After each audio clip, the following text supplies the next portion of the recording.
तो आशी के मुताबिक ये भूत अंकल बुरा था। लेकिन सर इस पूरे मामले में इस नर्स दीदी की क्या इन्वॉल्वमेंट है, ये कैसे पता किया?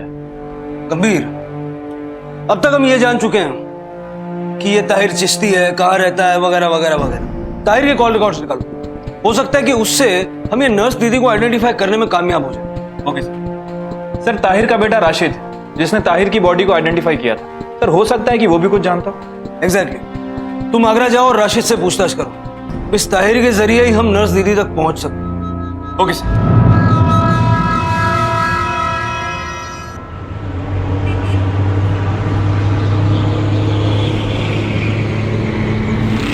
किसी की दुश्मनी थी तेरे बाप से? कोई झगड़ा वगैरह हुआ हो किसी से? एक हो तो बताओ ना। आपको पूरे आगरा से ही दुश्मनी थी समझ लीजिए। आए दिन तो नशे की धुन में किसी ना किसी से लड़ बैठता था बुड्ढा।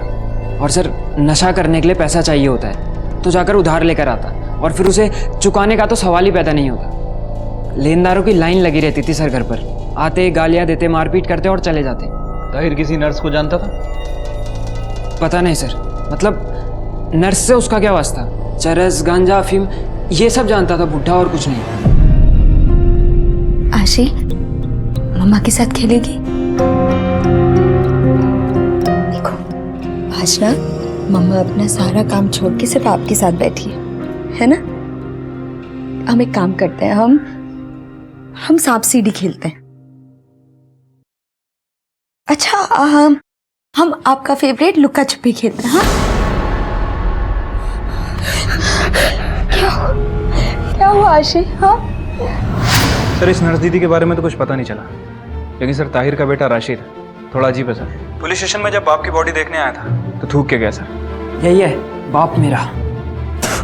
सर देखने से तो ऐसा लग रहा है कि काफी नफरत करता है अपने बाप से। मतलब उस पे ताहिर के मर्डर का शक किया जा सकता है। कोऑपरेट कर रहा है? बिल्कुल नहीं सर। गंभीर, उसकी पूरी कुंडली निकालो और फिर उससे बात करो। Okay sir.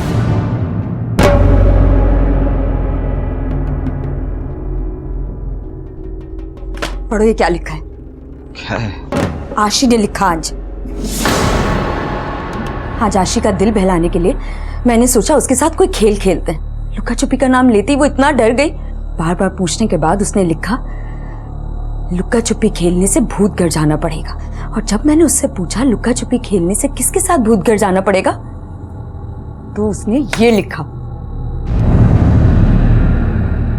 विक्की, तुमने मुझसे झूठ बोला, हमसे झूठ बोला।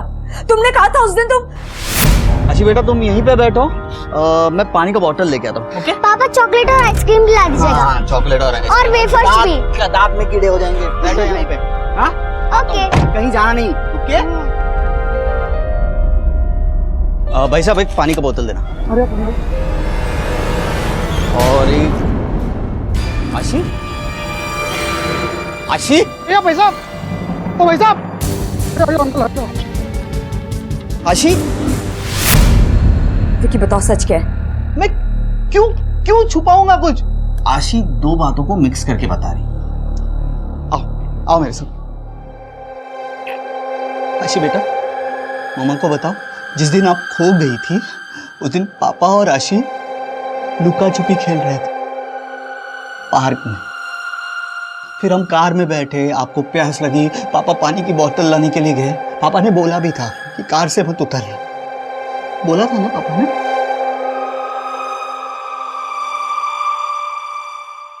आशी बेटा तुम ड्राइंग करो। हो गई तसल्ली तुम्हारी? उसकी हालत समझने की कोशिश करो। शौक में है मेरी बच्ची, उसने कुछ कह दिया और तुमने मेरे खिलाफ एक कहानी मन में।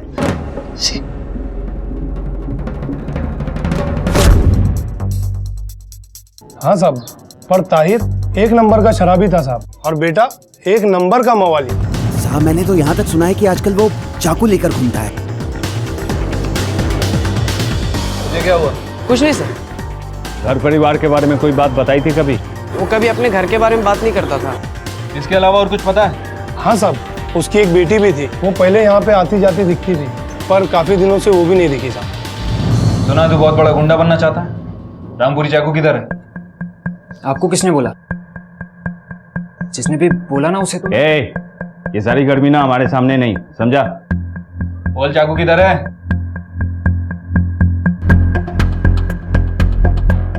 क्यों खरीदा है चाकू तूने?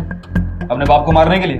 वो फिल्म में देखा था सर, अच्छा लगा तो ले लिया मैंने। वैसे भी मुझे उस बुड्ढे को मारने की क्या जरूरत, आज नहीं तो कल तो मरना ही था उसे, इतने सारे दुश्मन जो पाल रखे थे। तो अपने बाप से इतनी नफरत क्यों करता? सुबह से शाम तक नशा करता था बुड्ढा, तंग आकर अम्मी ने अपनी जान दे दी। अब मेरा स्कूल छूट गया, नफरत नहीं करूं तो क्या करूं? तेरी बहन किधर? पता नहीं, चले गई कहीं। उसकी कंप्लेंट नहीं की तुम लोगों ने?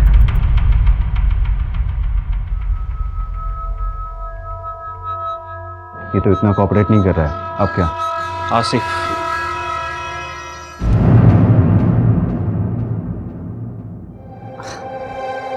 अरे बेटा, ओह वाह,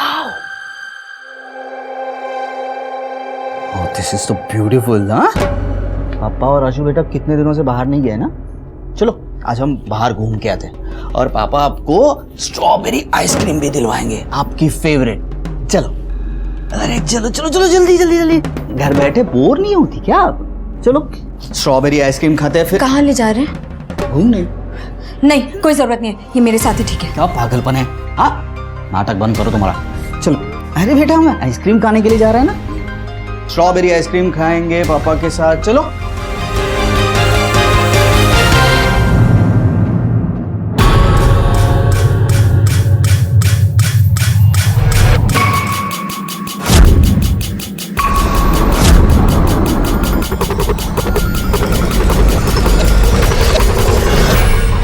सर मैंने कुछ नहीं किया सर, मैंने कुछ नहीं किया।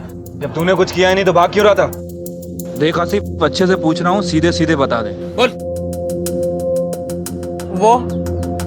वो चाकू मैंने दिलवाया था, मुझे लगा टशन टशन में वो ऐसा खरीदना चाहता है, पर जब उसने अपने बाप के मारने की बात कही तो मैं डर गया सर, इसके अलावा और कुछ नहीं पता।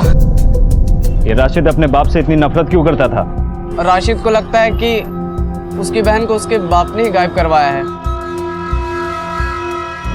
क्या है आशी बेटा, अब बिल्कुल एंजॉय नहीं कर रही हो। देखो पापा ने आपको चॉकलेट ला के दिया, हम आइसक्रीम भी खाएंगे, पार्क में ही जाएंगे। नशे के चक्कर में उसने सब कुछ बेच दिया, यहाँ तक कि अपनी बेटी तक को नहीं छोड़ा। साफ साफ बता। मुझे पूरा यकीन है सर, उसी ने सलमा आपा के साथ कुछ गलत किया है। एक दिन ले गया था अपने साथ, उसके बाद से सलमा आपा नहीं लौटी। जब मैं पूछता था तब मारता था, जवाब नहीं देता। वैसे भी ज्यादा करके तो नशे में ही होता था सर। मुझे लगा था चाकू दिखा के डराऊंगा उसे, लेकिन उससे पहले ही बुढ़ा चले गया। अब तो सोचकर भी डर लगता है सर, कहाँ होगी सलमा आपा?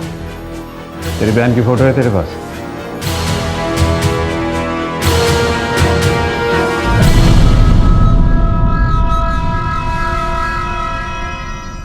सर, राशिद के बयान के मुताबिक ताहिर ने अपनी बेटी सलमा को पैसों के चक्कर में बेच दिया। सर, कहीं ये कोई सेक्स ट्रैफिकिंग का एंगल तो नहीं? तुम्हें लगता है कि आशी को भी कहीं बेचा जाने वाला था? पॉसिबिलिटी है सर, शायद वो लोग सही कस्टमर और सही वक्त का इंतजार कर रहे हैं, और इससे पहले ही आशिमा से बच निकली। गंभीर, यहाँ आशी उस नर्स दीदी की बात करती है जो उसके साथ रहती थी, वहां ताहिर की बेटी सलमा गायब है। आशी की नर्स दीदी ने आशी को ताहिर को सौंप दिया और ताहिर ये काम करने के लिए मान भी गया। ये सब एक कोइंसिडेंस तो नहीं हो सकता। आशी के हिसाब से उस नर्स दीदी की उम्र पड़ोस में रहने वाली लड़की की उम्र बराबर, मतलब 17-18 साल। ताहिर की बेटी की उम्र क्या है?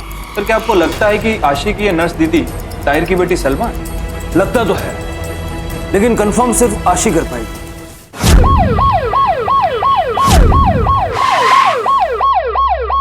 आशी बेटा, जिस नर्स दीदी की आप बात कर रहे थे, क्या वो यही है? बेटा, ये नर्स दीदी ने आपको जिसके साथ भेजा वो ये अंकल थे क्या? भूत अंकल भी यही है क्या? आशु, ये देख, खेलेगी? चाहिए तुझे?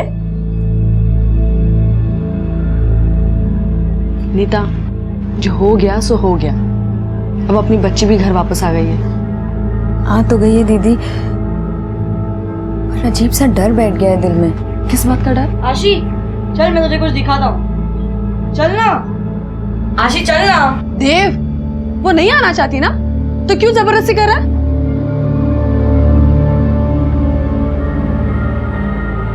नीता, मुझे बता, तू क्या क्या सोच रही है? जब भी आशी विक्की के आसपास होती है ना तो कुछ अजीब ही होता है। परसों की बात है। चलो चलो चलो, गुड गुड, आज ना पूरा ग्लास फिनिश करेंगे हम। हाँ मेरी रानी बेटी, वेरी गुड। दीदी आगे क्या करना है? हाँ 3 सीटी ऑलरेडी लग गई है। हाँ हाँ तो 3 सीटी आ गई ना, गैस बंद। अरे वहां जाके बात करो ना, क्यों यहाँ से चिल्ला रही हो तुम? अच्छा ये, हाँ मुझे दो, मैं पीता हूँ। ये लो, पूरा ग्लास फिनिश करना। हाँ पूरा ग्लास फिनिश कर। आओ यार आशी, पियो। अरे सुषमा तू भी ना हर बार भूल जाती है। सॉरी दीदी, वो सब्जी काटने के चक्कर में। सब्जी काटने के चक्कर में फोन पे कम बात करेगी ना तो काम पे ध्यान रहेगा तेरा। आशु, अरे आशु क्या है? इसकी सांसें अटक रही है। मैं भी देख रहा हूँ। सुषमा टॉवल ला जल्दी से, तुम्हें दिख नहीं रहा था इसको कुछ हो जाता तो? अरे ऐसे कैसे होता? मैं हूँ ना यहाँ पे, मैं कुछ करने वाला था तब भी तुम आ गई और चिल्लाने लगी। डर गई ना बेचारी। आशु डरना नहीं। पर ये हुआ कैसे? इसकी वजह से जल्दी जल्दी दूध पीने लगी। देखा जल्दबाजी में क्या क्या होता है। पर दूध तो तुम पिला रहे थे ना इसे। हाँ तो उसने ग्लास ले लिया, अब खुद ब खुद पीने लगी। अब ठीक है ना आशु? आशु ठीक है ना? माँ ने भी कहा था ना दूध धीरे धीरे पीना चाहिए। सांस अटक गई ना, ऐसा नहीं करना चाहिए। बस बच्चे बस बस गुड गर्ल। पता नहीं क्यों दीदी बस यही लगता रहता है कि आशी अभी भी सेफ नहीं है।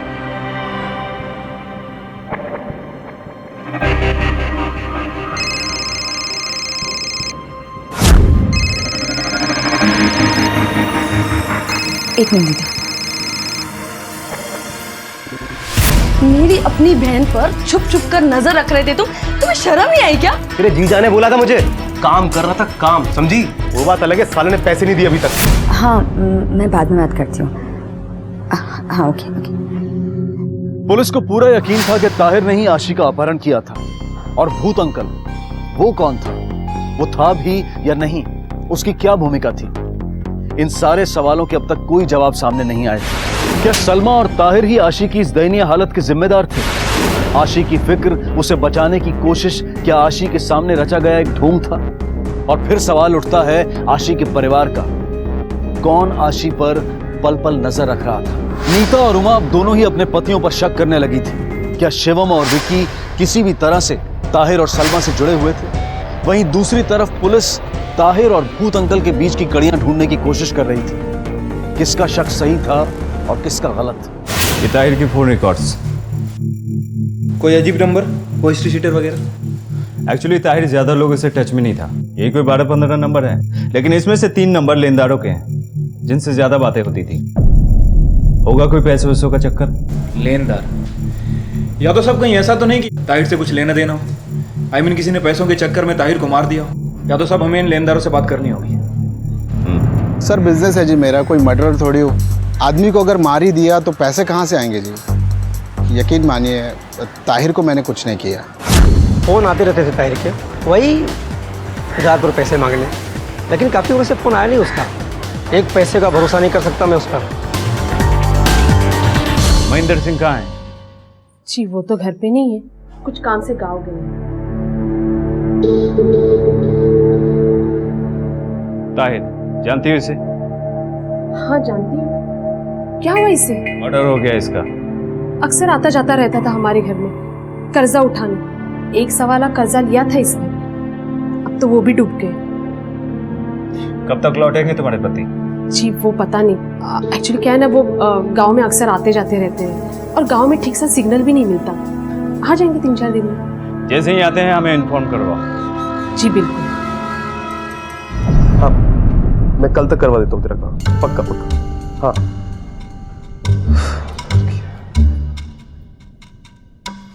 चल बिस्किट चाहिए तो ले लो। सुनो एक बात पूछूं? पूछो। ये विकी और नीता के बीच में पहले तो कोई प्रॉब्लम नहीं थी। मेरा मतलब है नीता सुरेश को काफी टाइम से जानती है, उन दोनों की बातें होती रहती है। विकी को पहले तो कोई प्रॉब्लम नहीं थी, फिर अब ये शक वक का चक्कर, मतलब मुझे क्या पता, उनका पर्सनल मामला है और तुम्हें बीच में पढ़ने की जरूरत नहीं, ठीक है? अरे ऐसे कैसे नहीं पता, कुछ तो पता होगा ना, तुम दोनों इतने क्लोज जो हो। अच्छा जासूसी की बात कर रहे थे तब तो कुछ बताया होगा। उसे क्या बताना चाहिए क्या नहीं बताना चाहिए, तुम्हें उससे क्या? मैंने उसका काम किया, उसने मुझे पैसे नहीं दिए, मेरा दिमाग उस बात से खराब है। वैसे तुम्हें क्या लगता है विकी आशी से प्यार नहीं करता? क्या फालतू बातें कर रही हो, सवाल में सवाल किए जा रही हो तुम। भाई प्रॉब्लम क्या है? मैं चाय भी नहीं पीऊं? पानी कचर कचर। मॉम पता है आज स्कूल में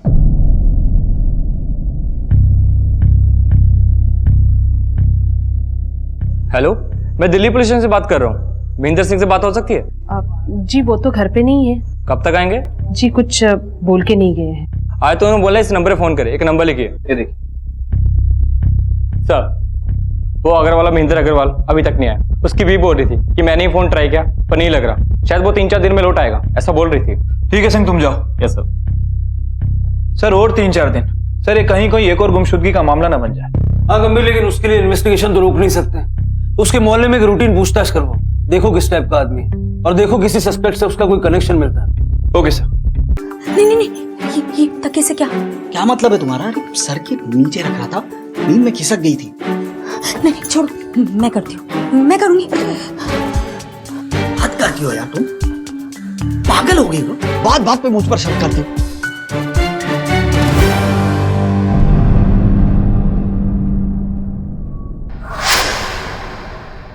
महेंद्र वो तो बड़ा ही लिचड़ आदमी है सर, बड़ी गंदी नीयत है उसकी।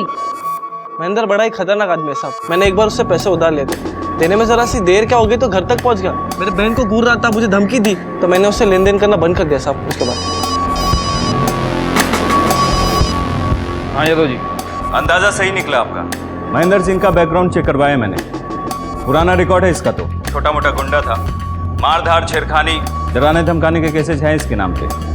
पर पता नहीं कहीं से इसके हाथ पैसा लग गया और तब से भाई साहब लेनदार बन गए। उस दिन से कोई रिकॉर्ड नहीं है। ठीक है, थैंक यू सर। ये महेंद्र काफी पहुंचा हुआ आदमी है सर। सर छेड़खानी, हरासमेंट, यहाँ तक कि मोलेस्टेशन का भी चार्ज लग चुका है इसके ऊपर। सर मोहल्ले की सारी लड़कियां और औरतें बच कर रहती हैं इससे। तब तो सेक्स ट्रैफिकिंग की गुंजाइश बढ़ जाती है। गंभीर, शायद ये महेंद्र ताहिर और सलमा के कांटेक्ट में था। सर कहीं ये सलमा प्रोस्टिट्यूशन तो नहीं कर रही थी? हो सकता है कि महेंद्र कभी उससे मिलने गया। गंभीर एक काम करो, इस महेंद्र की एक फोटो भेजो मुझे। अगर ये महेंद्र सलमा से उस वक्त मिला जब आशी उसकी कैद में थी तो हो सकता है आशी उसको पहचान ले। Okay sir. और तब तक उसे लोकेट करो। ठीक है सर।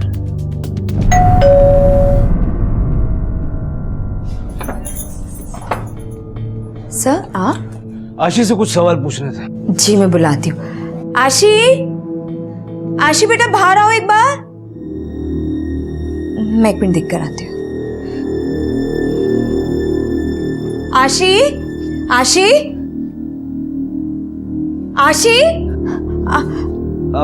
पक्का यकीन है कि वो घर पर है? हाँ सर, अभी यहीं खेल रही थी। इनफैक्ट विकी भी यहीं थे। पर अब आशी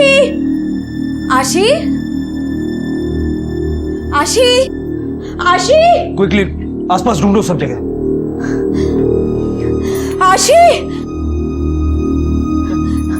आशी तुम्हारे साथ है ना? मेरे साथ नहीं तो क्यों, क्या हुआ? कहाँ है आशी?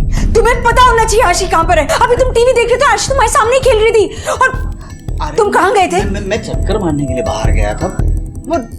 वो तो यही टीवी देख रही थी। हाँ उसके साथ देव था। देव कहाँ पे? देव इधर देव, आशी तुम्हारे साथ थी ना? हाँ देव, मैं क्या पूछ रहा हूँ, आशी तुम्हारे साथ थी ना? कहाँ है आशी? सर महेंद्र सिंह का ट्रायंगुलेशन रिकॉर्ड फिलहाल तो मोबाइल स्विच ऑफ बता रहा है, लेकिन लास्ट लोकेशन शहर के बाहर कोई धौलपुर गांव की है। शर्मा और आप साथ में चलिए, क्विक। देव बताओ आशी कहाँ पे है? बस देव पे इल्जाम लगाना बंद करो। मैं जानती हूँ ये सब तुम्हारी वजह से हो रहा है। मैंने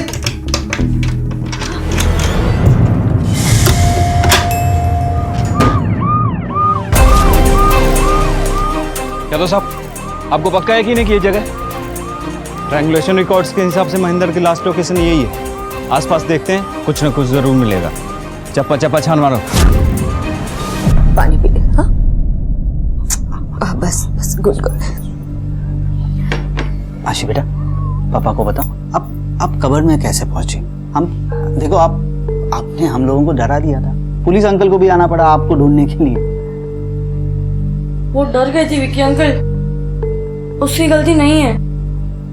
देव, आशी क्यों डर गई थी, तुम्हें कुछ मालूम है? देव बता बेटा, कोई डांटेगा नहीं तुझे? हाँ बता। जब से आशु वापस आई है उसने मुझसे एक भी बार बात भी नहीं की है। आशु चलना, चल यश दिव्या सब है, अपन कैरम खेलेंगे, मजा आएगा। आशी चलना। वो पहले तो वो हमेशा मुझसे साथ खेलती थी, मैं उसका ख्याल रखता था, लेकिन अब तो वो मुझसे बात भी नहीं करती। बेटा लेकिन वो कबर्ड में पहुंची कैसे? मुझे लगा कि वो बाहर जाके अपने आप ठीक हो जाएगी, इसलिए मैं उसे खींचकर बाहर लेके गया। तो बाहर जाते ही वो रोने लगी और हाथ छुड़ाकर घर की तरफ भाग आई। मुझे लगा कि वो मेरी कंप्लेंट कर देगी, इसलिए मैं बाहर खड़े होकर सब देख रहा था। That's okay, बेटा। आशी बेटा, तुम कबर्ड में क्यों छुपी थी? देव से डर के? कोई और है जिससे तुम्हें डर लग रहा है? मुझे बताओ, मैं तुम्हारी हेल्प करूंगा। आशी बेटा लिख के बताएगी? हाँ एक मिनट, ये ले बेटा, नोट पैड ले, लिखो। हाँ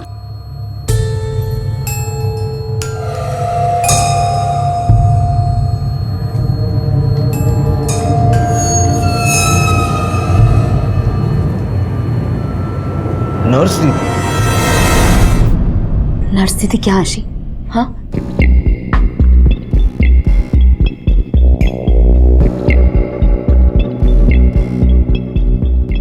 नर्स दीदी ने बोला क्या? क्या आशी, क्या बोला नर्स दीदी ने? नर्स दीदी ने बोला आपको कबर्ड में छुपने के लिए डर लगे तो? बेटा लेकिन अभी आप किससे डर के कबर्ड में छुपे थे? लिख के बताएगी आशी?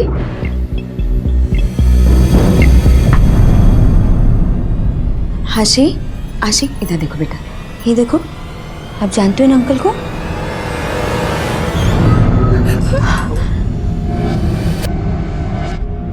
आशी नहीं, आशी डर नहीं, देखो सब लोग हैं ना यहाँ पर, मम्मा है, पापा है और पुलिस अंकल भी हैं, देखो। हाँ क्या हुआ बेटा, लिख के बताओगे? डर क्यों लग रहा है? हाँ किससे डर लग रहा है? ये ले लिखो। हाँ बेटा लिख लिख लिख, लिख।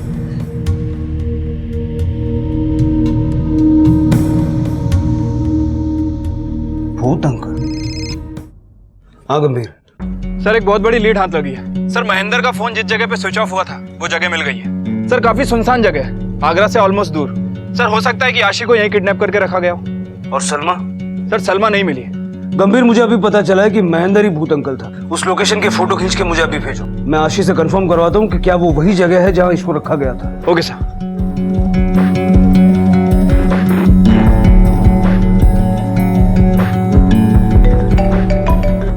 बेटा एक बार फिर से हमारी मदद करो, क्या ये भूत घर है?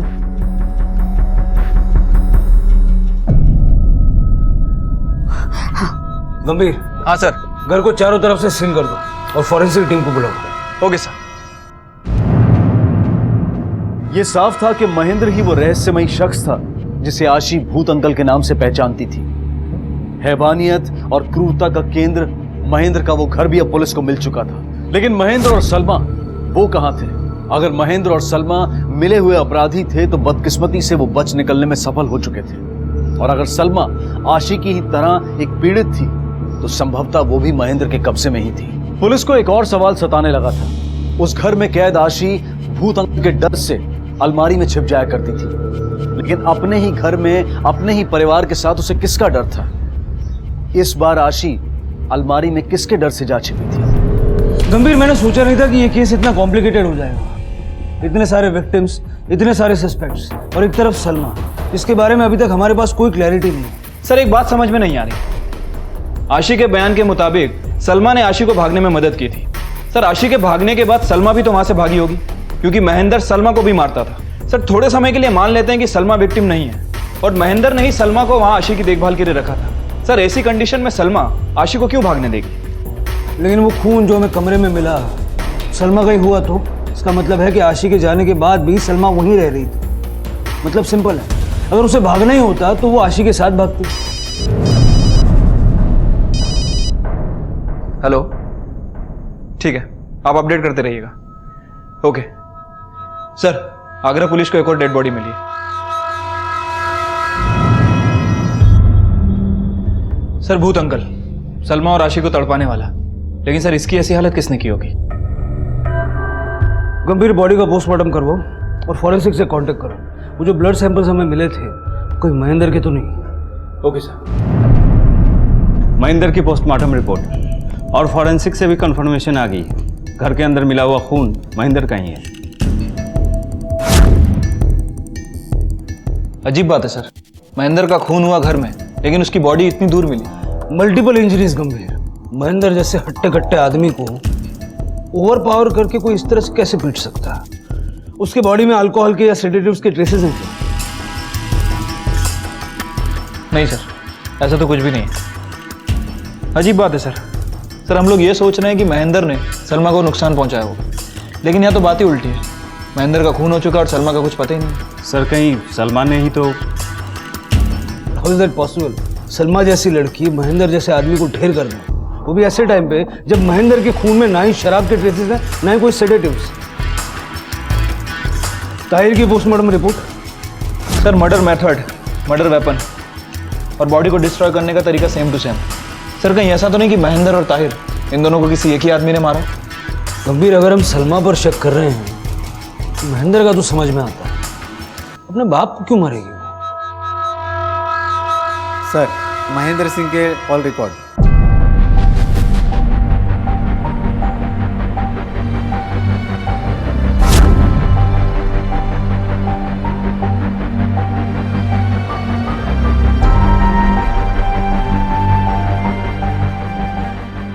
सर महेंद्र के कॉल रिकॉर्ड में सलमा का नाम सामने नहीं आया, लेकिन सर एक ऐसा नंबर सामने आया है जिससे महेंद्र लगातार टच में था। सर इंक्वायरी की तो पता चला किसी नंदी का नंबर है। पेशेवर क्रिमिनल है सर ये। लेके आओ इसको। तेरा और महेंद्र का चक्कर क्या है? दोस्त है सर, कभी पैसे की जरूरत पड़ती है तो दे देता था। हाँ दे देता है सर, बिजनेस है ना उसका। वो क्या करता है और क्या नहीं वो हम अच्छी तरह से जानते हैं। तो भी उसके लिए काम करता है ना? काम उसके लिए नहीं तो। सलमा कहाँ है? कौन सलमा? वही सलमा जो महेंद्र के अड्डे में रहती थी। सर मेरे को कोई अड्डा वड्डा नहीं पता सर, मैं तो महेंद्र को उसके घर पे मिला था सर। तो तू महेंद्र के लिए काम नहीं करता? फिर ये क्या है? तेरे और महेंद्र के बीच मैसेजेस 40,000 तैयार हैं, बाकी का काम होने के बाद। क्या काम है? देख दोबारा नहीं पूछूंगा। महेंद्र को तूने मारा? महेंद्र को मैंने नहीं मारा सर। फिर किसने मारा? मेरे को इस सबसे कोई लेना देना नहीं सर। उल्टा वो खुद अपनी बीवी को मरवाना चाहता था। भाभी जी डबल पैसा दे रहा हूं, काम सफाई से होना चाहिए। लेकिन महेंद्र तो चाहता था कि मैं उसकी बीवी को मारूं, लेकिन महेंद्र के मरने के बाद मैं सब चीज से दूर हो गया साहब। गंभीर साहब, महेंद्र की बीवी से मिले हो ना तुम? हाँ सर, रति नाम है उसका। अपने पति को मरवा दिया ना तूने, अब बता कैसे? अरे साहब आप ये क्या बोल रहे हैं? मैं सच कह रही हूँ, मैंने कुछ नहीं किया साहब, मुझे जाने दीजिए सर। झूठ बोलने की कोशिश मत कर, चश्मदीद गवाह है हमारे पास। नंदी को जानती है ना? नंदी ने बताया हमें तेरे पति ने उसे कांटेक्ट किया था तुझे मरवाने के लिए। देख अगर सच बोलेगी तो फायदा तेरा ही है, सोच ले। मेरे पास और कोई चारा नहीं था। अगर मैं उसे नहीं मारती तो वो मुझे मरवा देता। मामूली सा गुंडा था, मेरे पैसे पर मेरे प्रॉपर्टी के चलते वो इस बिजनेस में आया। लेनदारी की, मुझसे पीछा छुड़वाना चाहता था ताकि बिना रोक टोक वो अय्याशी कर सके। और तुझे कैसे पता चला कि वो तुझे मारना चाहता है? एक बार महेंद्र को मैंने उससे बात करते हुए सुना। भाभी जी हाँ डबल पैसा दे रहा हूं, काम सफाई से होना चाहिए। लगना चाहिए कि उसने खुदकुशी की है, समझा? काम हो जाएगा। क्या?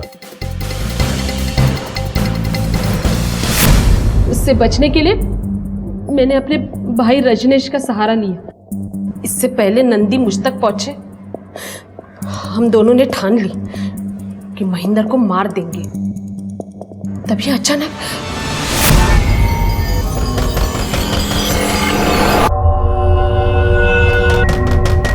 मिल गया महेंद्र का ठिकाना। मैं जानती थी महेंद्र और ताहिर का मिलना लगा रहता था। उसकी बेटी सलमा के साथ महेंद्र का कोई चक्कर था, इसलिए ताहिर घर आ आकर पैसे मांगता था। नशे की लत जो थी मैं जानती थी। रजनीश खुद जाकर देख के आया। ताहिर ने सच ही बताया था, लेकिन अब सवाल था ताहिर का। अगर नशे में कुछ बक दिया तो हम पकड़े जाते थे, इसलिए हमने खुद को बचाने के चक्कर में तुमने कानून अपने हाथ में ले लिया।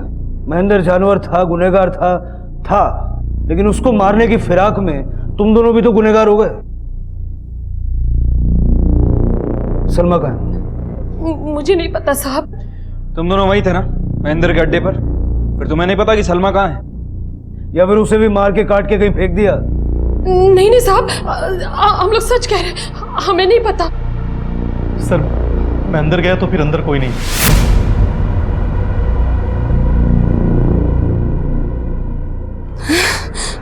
कोई नहीं, हमने आपको सब सच बता दिया सर। इसके अलावा हमने कुछ नहीं किया। सर सलमा, ताहिर, महेंद्र, इनमें से इन दोनों के बारे में तो पता चल गया है, लेकिन सलमा के बारे में कुछ पता नहीं चला। लेकिन सर एक बात तो कंफर्म है कि इन दोनों के मर्डर में सलमा का हाथ नहीं है। गंभीर, लेकिन इससे यह साबित नहीं होता कि सलमा आशी के मामले में बेगुनाह है। अभी तक तो हमें यही क्लैरिटी नहीं है कि सलमा विक्टिम है या फिर गुनहगार।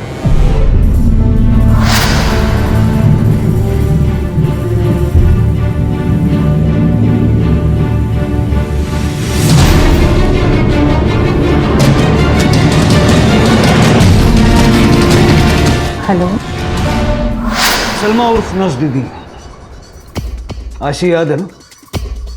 ये अब इस तरह से हंसती मुस्कुराती नहीं है, अरे सेकंड खौफ में जीती है। तुम्हें तो पता होगा इसके साथ क्या हुआ। जबान काट दी गई। हमें ताज्जुब हुआ, तुमने महेंद्र जैसे आदमी को मार दिया, यहां तक कि अपने बाप को भी मार दिया। अब्बू, तुम्हें पता नहीं है ताहिर का मर्डर हो गया। अच्छा ये तो पता होगा कि महेंद्र का भी किसी ने खून कर दिया, या ये भी नहीं पता? तो एक आदमी और एक औरत घर में आकर महेंद्र को मार रहे थे। तुम्हें कैसे पता? मैं तो चाहती थी कि और तड़पे हो। जैसे तुमने आशी को तड़पाया, तुमने किया ना आशी के साथ सब कुछ। तुमने उसकी जबान काटी ना। मैंने तो आशी को बचाया था, क्योंकि जो मेरे साथ हुआ वो मैं आशी के साथ होने नहीं दे सकती थी। क्या हुआ तुम्हारे साथ? बेच दिया था मुझे अब्बू ने महेंद्र को। कुछ ही दिनों की बात है सलमा। हाँ? मैं आऊंगा ना तुमको वापस लेने के लिए। जो बोले वो करना।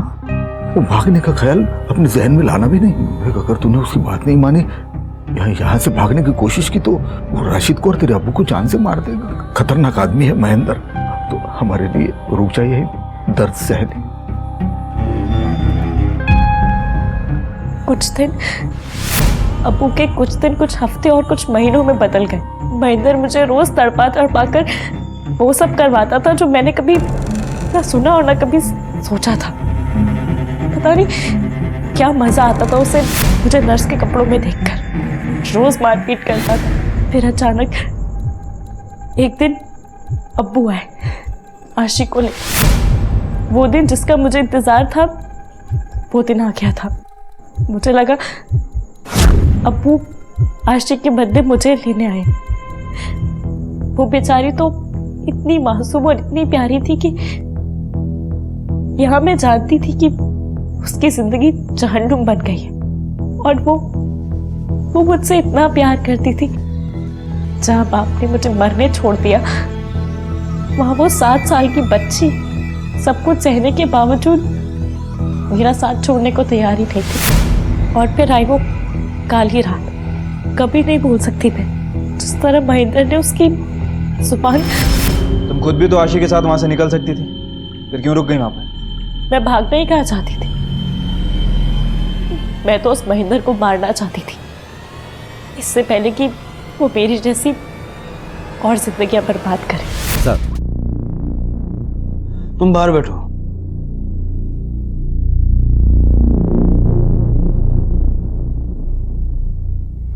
बोलो सर, सलमा की मेडिकल रिपोर्ट है। सर इस रिपोर्ट के हिसाब से तो सलमा के साथ कई बार रेप हुआ है। शरीर पे बहुत सारे घाव भी हैं। इसका मतलब है कि आशी सही कह रही थी, महेंद्र ने सलमा को काफी टॉर्चर किया। सलमा, तुमने आशी को बचा के बहुत बहादुरी का काम किया है। सलमा, तुम्हारी वजह से आज आशी जिंदा है और सही सलामत अपने माँ बाप के पास है। क्या क्या कहा आपने? यही कि आशी जिंदा है और सही सलामत अपने माँ बाप के पास है। नहीं सर, वो सही सलामत नहीं है, सही सलामत बिल्कुल नहीं। वो आप प्लीज उसे बचा लीजिए।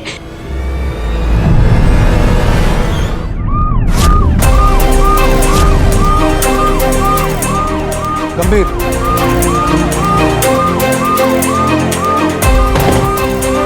चल चल। अरे अरे सर इतनी बार बता चुका हूँ मैंने दुकान के बाहर गाड़ी लगाई, दुकान में गया, वापस आने के लिए मुड़ा, तब तक आशी जा चुकी थी। फिर तूने 2 घंटे उसे वहां ढूंढा, बताया तूने? अब वो बता जो अब तक नहीं बता, वो सच जो आशी के किडनैपर से हमें पता चला। लुका छुपी खेलने का बहुत शौक है तुझे। आशी के बाप ने ही तो उसे, लेकिन आशी को तो ताहिर ने किडनैप किया था ना। अब्बू ने आशी को महेंद्र को दिया था, ये सच है, लेकिन अब्बू ने मुझे खुद बताया था कि अगले हफ्ते में आ जाऊंगा ना मैं। गुस्सा काहे को होती है इतना? कैसे बाप है आप? हाँ, अपनी बेटी को, तेरा बाप बुरा लग रहा है तेरे को? मैं तो तेरे को कभी ना कभी इधर से लेके जाऊंगा, लेकिन दुनिया में ऐसे भी बाप होते हैं जो अपने औलाद को छोड़ के जाते फिर से मुड़ के देखते नहीं है। देख विकी, सच सच बता दे, वरना सच उगलवाने के हमें बहुत सारे तरीके आते हैं। और मैं सच कह रहा हूँ, आशी को स्कूल के बाद मैं पार्क में घुमाने के लिए लेके गया था। राजघाट हम जानते हैं, वहां से आने जाने के 2 रास्ते हैं और इस वक्त हमारे लोग दोनों रास्तों का सीसीटीवी फुटेज खंगाल रहे हैं। तो अब 2 चीजें हो सकती, तू बता दे या दूसरा हम ढूंढ निकालें। जो ढूंढना है वो ढूंढ लिया।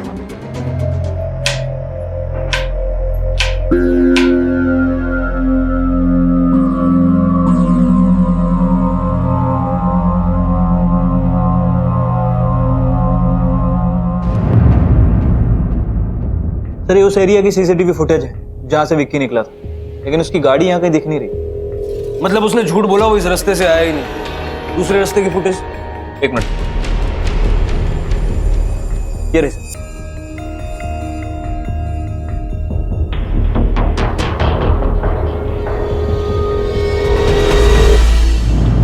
एक तो तूने हमसे झूठ बोला, उस रास्ते से तू आया ही नहीं। ये देख, तू जिस रास्ते से आया उसकी सीसीटीवी फुटेज, ये उस टोल नाके की फुटेज है। आशी तेरे साथ है। और अब ये देख, ये तब की है जब तू हाईवे से नीचे उतर रहा था। कहाँ है आशी? बीच रास्ते में कहाँ छोड़ के आया उसको? हमारी बताता हूँ सर, मैं हाईवे से पहले गाड़ी एक सुनसान जगह पे लेके गया। देखो आशी बेटा, कहाँ है? हम पार्क में, चलो।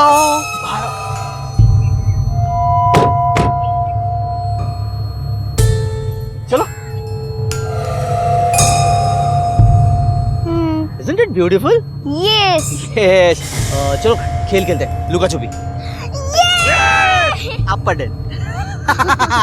You will count till 100. आंखें बंद कर दो। Okay. Start counting. 1, 2, 100. No cheating, no cheating. Papa is watching you. Come on, let's start again. 1, 2, 3, 4, 5, 6, 7, 8, 9, 10, 11, 12, 13, 14, 15.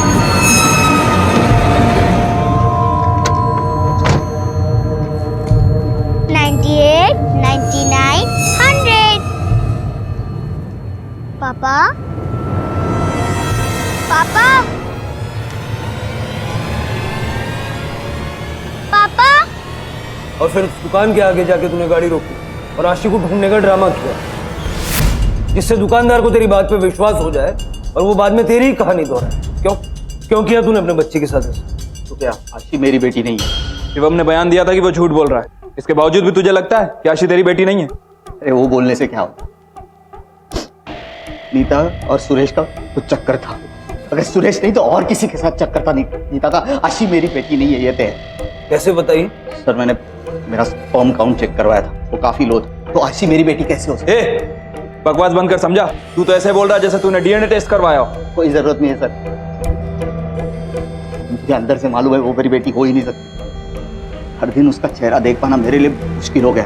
पूछता था कैसे उससे छुटकारा पाऊं, इसलिए मैं उसे छोड़ कर आया, पर बैड लक वापस आ गई। मुझे डर था कि किसी के सामने जबान ना खोल दे, इसकी कई कोशिशें की उसका मुंह बंद करने की। लेकिन थैंक गॉड वो वापस आ गई और अब सही सलामत रहेगी।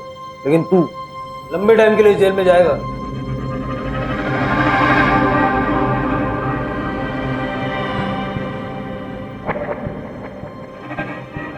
पापा,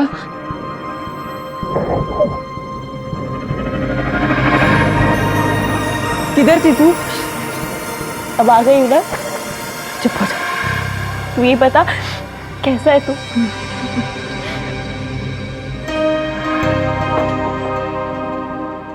सलमा, आशी, आशी बेटा देखो कौन आया है।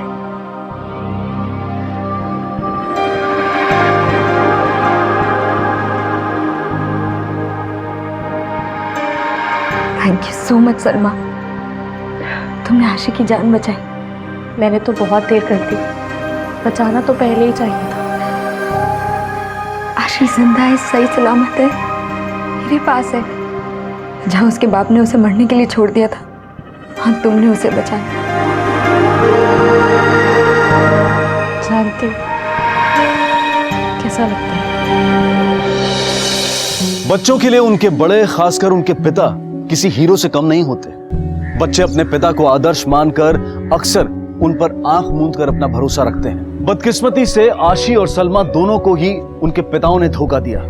एक ने अपने नशे की लत की वजह से और दूसरे ने अपने शक के कारण अपनी ही बेटी की जिंदगी तबाह कर दी। नतीजा, जहां ताहिर का दर्दनाक अंत उसकी हत्या के रूप में हुआ, वहीं विकी अब जेल की सलाखों के पीछे कैद है। आशी और सलमा दोनों वक्त के साथ आगे बढ़ चुकी हैं, पर क्या अतीत का एक काला साया कभी पूरी तरह से उनके जहन से मिट पाएगा? क्या वो कभी भुला पाएंगी उस विश्वासघात को जो उनके अपने ही पिता ने उनके साथ किया? नमस्कार, आदाब। क्राइम पेट्रोल डायल 100 में आप सबका स्वागत है।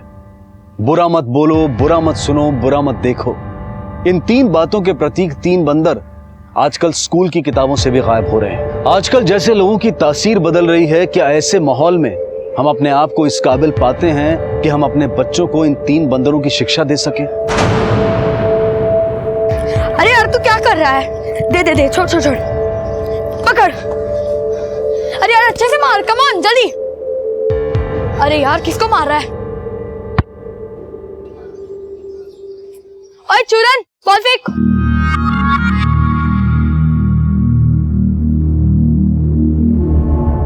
शीतल, ओ शीतल, अरे मचले की बीवी, ओ बाज कहाँ मर गई है? अरे क्या हुआ?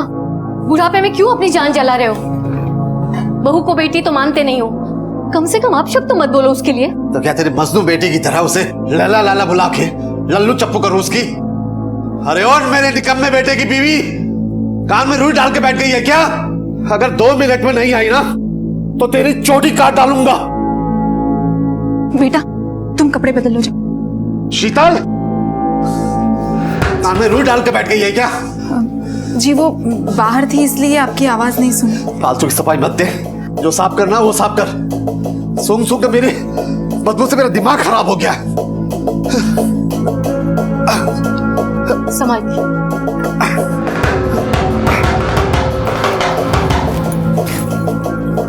बाजू कर। 12 साल से बेचारी इज्जत के लिए तरस रही है। पहले जली कटी सुनाई और अब ये सुसु पॉटी साफ करवा रहे। क्यों पाप कर रही है? वो ज्ञान की देवी, ये पाप पुण्य की बात मुझे मत समझा। दूसरी जात की है वो। तेरे बेटे का दिल लूट कर पूरे खानदान में हमारी इज्जत लुटवा दी और तुझे उसकी इज्जत की पड़ी है। मम्मा, मम्मा, मम्मा, मम्मा, मम्मा, मम्मा देखो ना, चिराग ने मुझे धक्का दे दिया। अभी दिखाती हूँ उसे। चिराग, चिराग, चिराग। नहीं दी, गलती गौरव की भी है। इसने पहले चिराग को धक्का दिया। अच्छा, और तुमने चिराग को क्या बताया? मेरे बेटे को धक्का दे। नहीं दी, ये लोग जब झगड़ रहे थे मैं वहां थी ही नहीं। जब तू वहां थी ही नहीं तो चिराग की साइड क्यों ले रही है? इसने मेरे बेटे को कीचड़ में धक्का दे दिया। अरे धक्का तो आपने भी दिया मेरी बीवी को, लेकिन मेरे बेटे से क्या बोला? बेटा? तेरी बांझ बीवी में बेटा पैदा करने का भूता है जो तू बेटा बेटा बोल रहा है। पता नहीं किसका डिफेक्टेड पीस उठा के इस घर में ले आया है, और बेटा तो तू ऐसे बोलता है जैसे तेरा और इसका डीएनए मैच करता हो। उमा, बच्चों के सामने अनाप शनाप बोल रहा है। तेरी वजह से गौरव भी चिराग को कुछ भी बोल देता है, पता है तुझे? सब पता है, गौरव जो बोलता है बिल्कुल सही बोलता है। और माँ, तू इस छछुंदर के लिए अपने सगे पोते को कोस रही है। हाँ माँ, जिसे बाबूजी ने अपना पोता नहीं समझा, मैं भी इसे कुछ नहीं मानता। पता नहीं किस पाप को उठा लाया बाबिन भाई। बस अब अगर किसी ने एक शब्द भी मेरी बीवी और मेरे बच्चे के खिलाफ कहा तो हाथ उठ जाएगा मेरा। अरे ओ मजनू बर्बाद, दिल तो काबू में नहीं रख पाया, लेकिन हाथ को काबू में रख, नहीं तो इस घर के दरवाजे ही नहीं, हाथ पसार के मांगने वाली खिड़कियां भी बंद हो जाएंगी। एक ही परिवार की 3 जनरेशन्स एक साथ एक ही छत के नीचे रहें, ऐसा आजकल कम ही देखने को मिलता है। पर अक्सर जो साथ दिखाई देते हैं, उनके रिश्तों की असलियत घर की 4 दीवारी ही जानती है। कहने को तो ये जॉइंट फैमिली थी, लेकिन इनके जुड़े रहने की संभावनाएं खत्म हो रही थी, और आने वाला एक तूफान इस परिवार की जड़ें हिला देने वाला था। चिराग! भैया, आपने चिराग को देखा क्या? भाई साहब मेरे बेटे गौरव को देखा। चिराग! चिराग मिला? गौरव? माँ, गौरव आया क्या? ना चिराग आया ना गौरव आया। माँ, अभी भी आपको चिराग की पड़ी है? जरूर उसने कुछ किया होगा गौरव। चिराग ने नहीं, गौरव ने किया है। अगर मेरे बेटे को कुछ भी हुआ ना, तुम सबको देख लूंगा। अगर मेरे बेटे को कुछ हुआ ना तो तुझे देखने लायक नहीं छोड़ूंगा। क्या मुझे देखने लायक नहीं छोड़ूंगा? अपने झगड़े में बच्चों को क्यों कोस? पुलिस स्टेशन जाओ ना। तो गौरव और चिराग दोनों भाई हैं? भाई नहीं है सर। सर, इनका कहने का मतलब भाई हैं, लेकिन सगे नहीं, कजन ब्रदर। सर, ये चिराग मेरा बेटा है और ये गौरव है, ये मेरा बेटा है सर। आप दोनों तो सगे हैं ना? हम तीनों सगे भाई हैं सर। बहुत टेंशन में है, इसीलिए आप प्लीज मेरे बेटे को जल्दी ढूंढिए। मेरे बेटे को भी सर।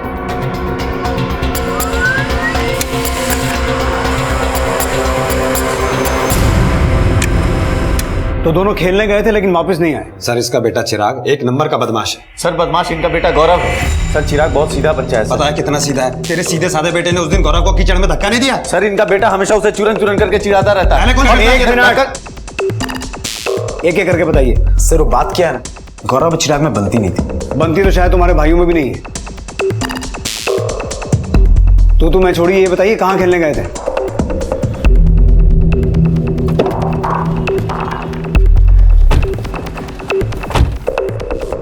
चंदे, यहाँ आसपास पता करो कोई सीसीटीवी है क्या, और इनके पड़ोसियों से पता करो, शायद बच्चों की कोई लीड मिले। सर,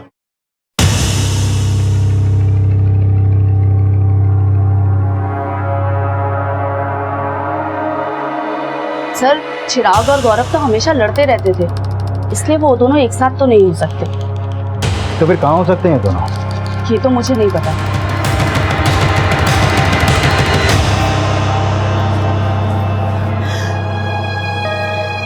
बहू, हिम्मत रख, चिराग मिल जाएगा। देखा रेनू, मेरे गौरव की तो कुछ पड़ी ही नहीं है माँ जी को, बस चिराग चिराग किए जा रही है। ऐसा नहीं है दीदी, उनको चिराग की जितनी फिक्र है ना, वो गौरव के लिए भी उतना ही परेशान है। अरे कोई मुझे बताएगा कि मेरा पोता मेरे जीते जी मिलेगा भी या नहीं? शुभ शुभ बोलिए जी, अपने पोतों के लिए ही तीनों भाई पुलिस स्टेशन गए। मेरा सिर्फ एक ही पोता है, गौरव। इन दोनों बच्चों को यहाँ खेलते हुए देखा था? साहब, खेल तो यहीं रहे थे, लेकिन कब चले गए ध्यान नहीं दिया मैंने। जब ये यहाँ खेल रहे थे, इनके आसपास किसी संदिग्ध को देखा? साहब, इतना तो ध्यान नहीं दिया मैंने। सर, ये आइए सर।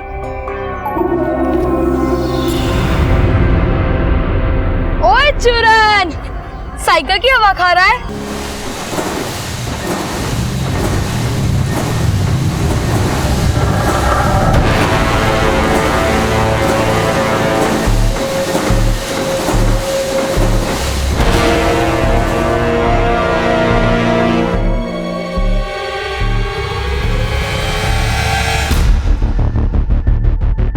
सर, गौरव ना तो अपने घर पहुंचा और ना ही उसका कोई क्लू मिला। मुझे नहीं लगता सर कि घर वालों की डांट से बचने के लिए कोई बच्चा इतनी देर तक अपने घर से गायब रहेगा। वजह कुछ और है सर। इसलिए मैंने अपने खबरियों से बोल दिया है कि बैगरी रैकेट और ह्यूमन ट्रैफिकिंग से जुड़े जितने भी हिस्ट्री शीटर हैं, सबसे गौरव की इन्फॉर्मेशन निकालने की कोशिश करें। और एरिया के सभी पुलिस थानों में भी मैंने गौरव के फोटोग्राफ सर्कुलेट कर दिए हैं। लेकिन शिंदे, गौरव के गायब होने की वजह उसके परिवार की अंदरूनी रंजिश भी तो हो सकती है। लेकिन सर, पड़ोसियों से पूछताछ में तो फिलहाल ऐसा कुछ सामने नहीं आया है। जॉइंट फैमिली है, सालों से साथ में रह रही है और गौरव के दादा ने पूरे परिवार को बांध के रखा है। लेकिन दादा के पोतों में नहीं बनती है। पोतों के बीच के झगड़े की शिकन गौरव और चिराग के पिता के चेहरे पर साफ दिखाई देती है। उन दोनों भाइयों का रवैया ऐसा था कि जैसे उन्हें सिर्फ अपने अपने बेटे की पड़ी है, भतीजे की नहीं। और सर, चिराग का बयान, उसने खुद बोला था कि गौरव उसे पीट कर बंद करके उसकी साइकिल लेकर भाग गया। लेकिन शिंदे, उनके बीच हुए झगड़े का कोई चश्मदीद नहीं मिला अभी तक। किसी ने वहां से गौरव को साइकिल पे जाते हुए नहीं देखा। लेकिन सर, इतना छोटा बच्चा झूठ क्यों बोलेगा? और जैसा कि इन दोनों के बारे में पता चला, उससे तो लगता है कि एक बार को गौरव झूठ बोल सकता है, लेकिन चिराग को सब नहीं सीधा पता है। लेकिन गायब वो बच्चा है जो टेढ़ा है। मुझे लगता है शिंदे, हमें एक बार चिराग से अच्छे से पूछताछ करनी चाहिए। शायद गौरव की कोई लीड मिले। खोटा मिल गया तो मेरा पोता गौरव क्यों नहीं मिला? मिल जाएगा, दवा लीजिए। मुझे दवा नहीं खानी है। अपने छोटे बेटे को केसर और बादाम खिला और बोल उसको कि बहू को पेट से करे ताकि मुझे पोता मिले। एक लड़की पैदा कर दी बस। अगर गौरव नहीं मिला ना तो इस वंश को चलाने वाला कोई तो चाहिए ना। कैसी बातें कर रहे हैं आप? सपोले को दूध पिला रहा है, कहीं मेरे बेटे को जहर तो नहीं पिला दिया? जहर तो आपने पिलाया गौरव को। जब से उसने होश संभाला है तब से उसके अंदर नफरत और ईर्ष्या का जहर भर दिया। अब किसी ने मेरे परिवार के ऊपर उंगली उठाई, मुझसे बुरा कोई नहीं होगा। देवर जी, शांत हो जाइए। मैं मानती हूँ कि गौरव बहुत शरारती है और उसके लिए मैं आप सबसे हाथ जोड़कर माफी मांगती हूँ, लेकिन बता दीजिए ना मेरा गौरव कहाँ है? भाभी, मुझे पता होता कि गौरव कहाँ है तो मैं इसे उतनी देर वहां बंद रहने देता। पुलिस ने आपके पति के सामने इसको वहां से निकाला जहां गौरव ने बंद किया था। अरे क्या कर रहे हो आप लोग? एक बच्चे के साथ ऐसा बर्ताव करते हुए शर्म नहीं आती आप लोगों को? इसके जख्म में के, अरे इसकी तकलीफ तक आपको नजर नहीं आती? अरे ओ दया की देवी, तुझे इतनी तकलीफ हो रही है तो इस चोरन को साथ क्यों नहीं ले जाती? मैं इसे यहाँ लेने ही आई थी। दीदी, आप यहाँ सड़ना चाहते हो या हमारे साथ चल रहे हो? अच्छा, थर्ड क्लास पेइंग गेस्ट छोड़ के सी फेसिंग बंगलो ले लिया है। बाय द वे अंकल, आपके इस चिड़ियाघर से तो ज्यादा ही अच्छा है मेरा पेइंग गेस्ट।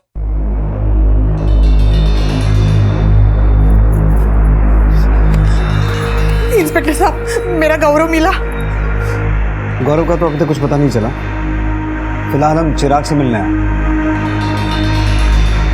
चिराग, जब आप साइकिलिंग कर रहे थे तो वहां गौरव के साथ कोई और भी था? अच्छा बेटा, गेस करके बताओ, गौरव कहाँ गया होगा? सर, आप देख रहे हैं ना ये कितना डरा हुआ है। प्लीज आप इसे जल्दी फ्री कर दीजिए। आपका परिचय? मैं चिराग की मौसी। आप चिराग की मौसी हैं तो आपको गौरव की पड़ी नहीं है? नहीं सर, ऐसा नहीं है, लेकिन गौरव की वजह से चिराग 3 घंटे कमरे में बंद रहा और अब बार बार उसी का नाम लिए जा रहे हैं, तो थोड़ा डर रहा है वो। लगता है भाविन शीतल और उसकी बहन मोनिका में गौरव के खिलाफ काफी जहर भरा है। पता करो इसकी वजह बच्चों का बचकाना झगड़ा ही है या फिर कुछ और। सर, एक काम करो शिंदे, इनकी नहीं पूरी फैमिली की कुंडली निकालो, क्योंकि बाहर वालों की नजरों में भले ही जॉइंट फैमिली है लेकिन सबके रिश्तों के पुर्जे ढीले लगते हैं। सर,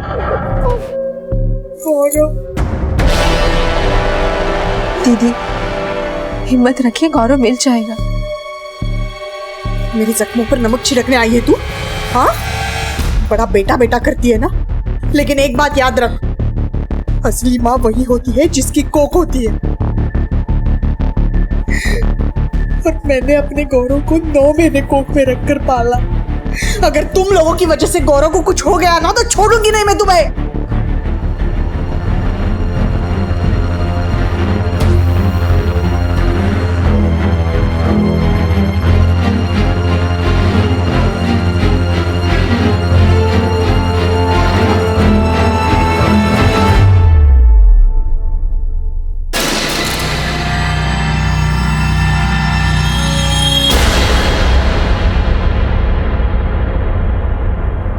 गौरव के बाद अब चिराग की जिंदगी पर भी खतरा मंडरा रहा था। गौरव की किडनैपिंग का सस्पेक्ट चिराग को अडॉप्ट करने वाले माता पिता को समझा जा रहा था। एक अनाथ को भविष्य देने वालों का भविष्य ताक पर था। खुश लग रहा है ना? ऊपरी चोट भले ही भर जाए, पर उसके अंदर जो दर्द पल रहा है उसे समझने की कोशिश करो भाभी। वो छोटा जरूर है, पर उसे लगने लगा है कि अब हम भी उसके नहीं रहे। हमने कोशिश तो बहुत की शीतल, माँ बाप बनके न इसकी किस्मत बदल पाए और ना, पर मैं अब जो भी करूंगा उसमें इसी की भलाई। अभी उससे कोई बात मत करना, थोड़ी देर खेलने दो उसे।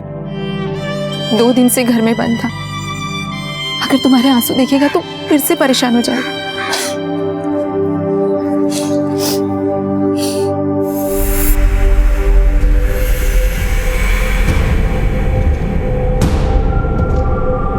सर, चिराग को भाविन और शीतल ने एक अनाथ आश्रम से अडॉप्ट किया था।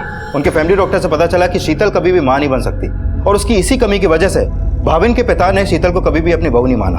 और एक वजह यह भी है कि शीतल दूसरे कास्ट की है। सर, 12 साल पहले भाविन इंजीनियरिंग करने दिल्ली गया था, और शीतल की बहन मोनिका उसी कॉलेज में थी और इन दोनों की दोस्ती भी थी, लेकिन शादी उसने शीतल से की, वो भी घर वालों को बिना बताए। लेकिन शिंदे, इन सब बातों का गौरव के गायब होने से क्या कनेक्शन हो सकता है? कनेक्शन हो सकता है सर, वो इसलिए कि इन्हीं बातों की वजह से भाविन के खानदान में हैसियत यह है कि बेटा होने के बावजूद वो अपने पिता की टेक्सटाइल कंपनी में सिर्फ एक एम्प्लॉई है, और कंपनी में चलती उमंग की है, तो इसलिए रितेश उसकी चापलूसी करता है। तो सर, हो सकता है कि गौरव को गायब करके भाविन उमंग पर दबाव डालना चाहता हो कि कंपनी में उसकी साझेदारी बढ़े। इस हिसाब से भाविन का गौरव को किडनैप करने का मोटिव स्ट्रांग तो लगता है। एक काम करते हैं शिंदे, इन सब घर वालों से अलग अलग पूछताछ करते हैं, देखते हैं कौन किसके बारे में क्या बोलता है। सर,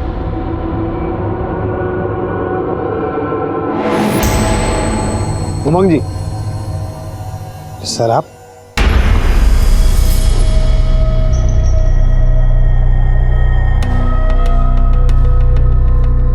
सर, हमने कभी भाविन का बुरा नहीं किया, लेकिन उसने हमेशा हमारे खानदान का बुरा ही चाहा। उसने अपनी मर्जी से शादी की, एक अनाथ बच्चे को बाप का नाम दिया, सिर्फ इसी वजह से उसे बुरा मानते हैं या कोई और वजह भी है? सर, कानून की नज़रों में ना सही, लेकिन पापा जी की नज़रों में ये गुनाह है।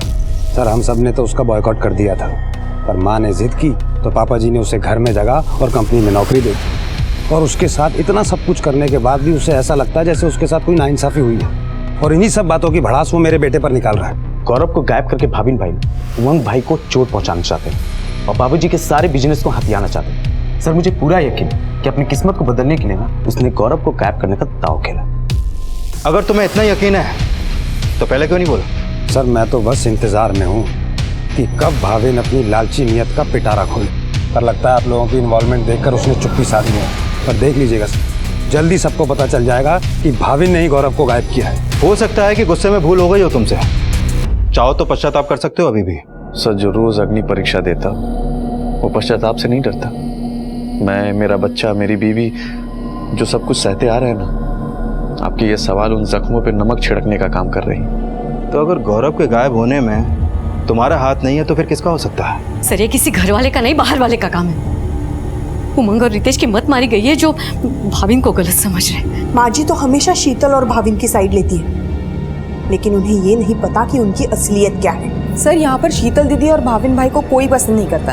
अगर वो सच्चे और स्वाभिमानी होते तो अब तक यहाँ से चले गए होते। उन्होंने चिराग को इसीलिए गोद लिया ताकि वो उसे इस घर का वारिस बना सके, लेकिन बाबूजी ने हमेशा गौरव को ही अपना पोता माना और उन लोगों ने गौरव को ही गायब कर दिया। नहीं सर, हमने चिराग को वारिस बनाने के लिए गोद नहीं लिया, बल्कि अपनी सूनी गोद भरने के लिए लिया। लेकिन क्या करूं सर, चिराग की माँ तो बन गई, पर अभी भी बांझ ही कहलाती है। बांझ को बांझ बोल दिया तो कोई पाप कर दिया। अगर आपको कोई खूसट बुढ़ा अपाहिज कहे तब भी आप यही समझेंगे? पीठ पीछे तो वो यही कहती है। मेरा बेटा उसका लट्टू है, उसी के इशारे पे मेरे बेटे ने गौरव को गायब किया है। जो औरत अपने बहन के आशिक को फंसा सकती है, तो सोचो अगर वो अपने पे आए तो वो क्या नहीं कर सकती है। सर, उन लोगों के दिमाग में भूसा भरा हुआ है। मैं और भाविन एक कॉलेज में थे, इसका मतलब ये थोड़ी है कि मैं उससे प्यार करती थी। भाविन तो शीतल दीदी से प्यार करते थे। और सर, आपको पता है वो लोग इतने गए गुजरे लोग हैं कि अपने ही घमंड में आके चिराग को अनाथ आश्रम भेज रहे थे। पापा जी, आपको जो कुछ भी बोलना है मुझे बोलिए, चिराग को मत डांटिए प्लीज। अब ये इस घर में नहीं रहेगा। जहां से इसे लेकर आए वहीं छोड़कर आ, नहीं तो तुम दोनों भी यहां से जा सकते हो। सर वो लोग तो तभी सबको बाहर निकाल रहे थे, लेकिन जीजा जी की माँ बीच में आ गई तो 2 महीने की मोहलत मिल गई। और उसी वक्त मैंने जीजा जी को कहा कि अगर आपकी फैमिली को इतनी प्रॉब्लम है चिराग से तो मैं रख लेती हूँ अपने साथ चिराग को। और सर आपको पता है जीजू और शीतल दीदी पिछले 2 महीने से इसी बात के लिए चिराग को प्रिपेयर कर रहे हैं कि वो उन्हें छोड़कर मेरे साथ रहेगा। सर हमने दिल पे पत्थर रखकर चिराग को मोनिका के साथ भेजने का फैसला किया। उस मासूम को तो ये भी नहीं पता सर कि वो अब हमारे साथ नहीं रहेगा। भाविन और शीतल को अपनों ने दर्द तो बहुत दिए हैं, लेकिन कभी कभी दर्द पालने वाले नफरत भी पाल लेते हैं। और अगर ऐसा है तो मुझे लगता है गौरव इन्हीं के षड्यंत्र की भेंट चढ़ा है। एक काम करो शिंदे, भाविन, शीतल और उसकी बहन मोनिका, इन तीनों पर नजर रखो। इन तीनों के कॉल रिकॉर्ड्स निकालो। Sir 1 minute sir. Hello,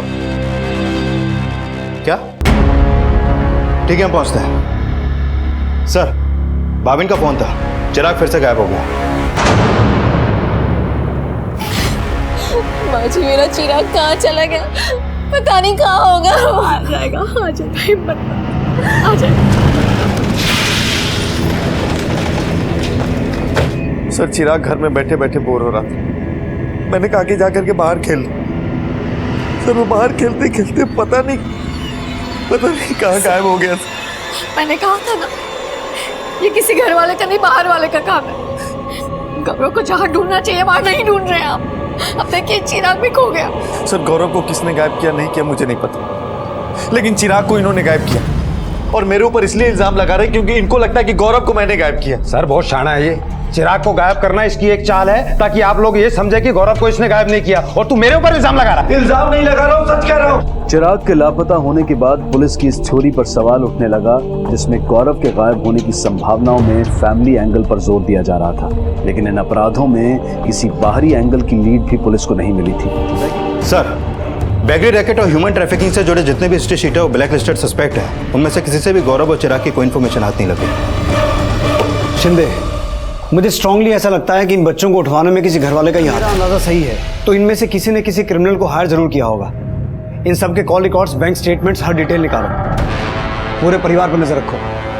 police फिर उस थ्योरी पर काम करने लगी जिसमें यह माना जा रहा था कि बच्चों की किडनैपिंग्स का कनेक्शन किसी घर वाले से ही जुड़ा है। और पुलिस इस बात से भी अनजान थी कि चिराग सिर्फ किडनैप ही नहीं बल्कि उसकी हत्या भी हो चुकी थी।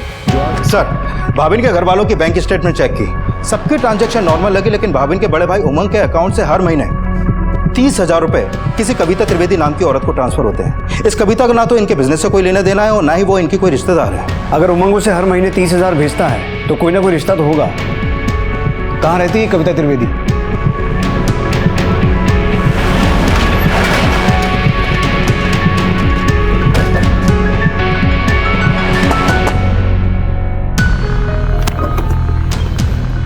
कविता त्रिवेदी जी मैं ही कविता हूँ।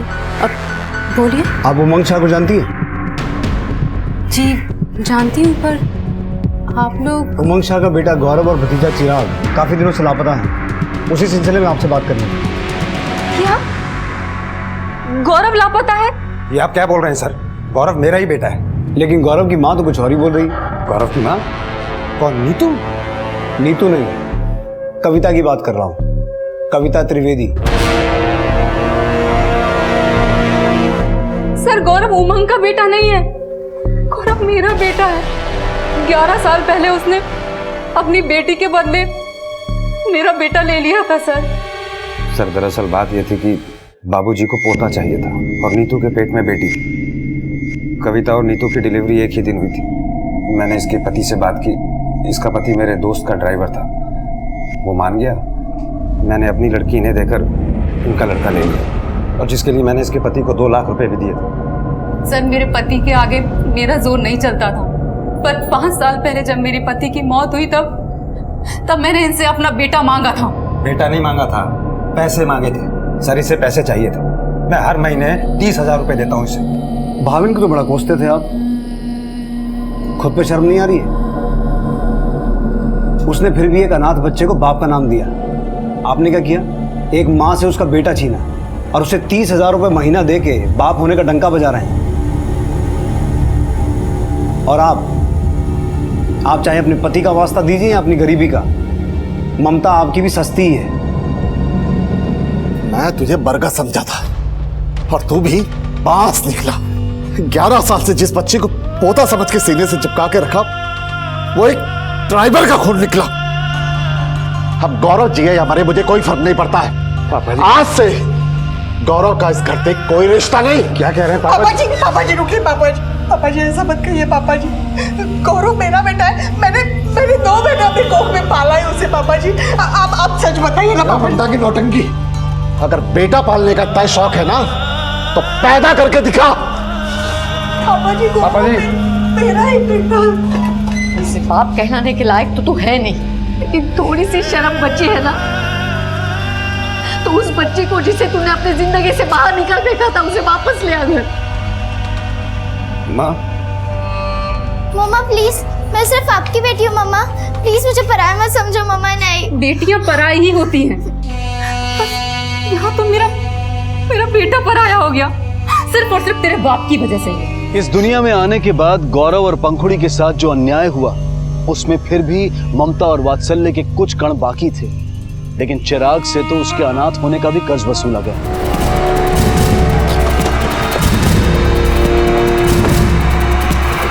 सर पहले गौरव गायब हुआ, उसके बाद चिराग। इसमें किसी एक का ही हाथ है या दोनों केसेस अलग अलग है?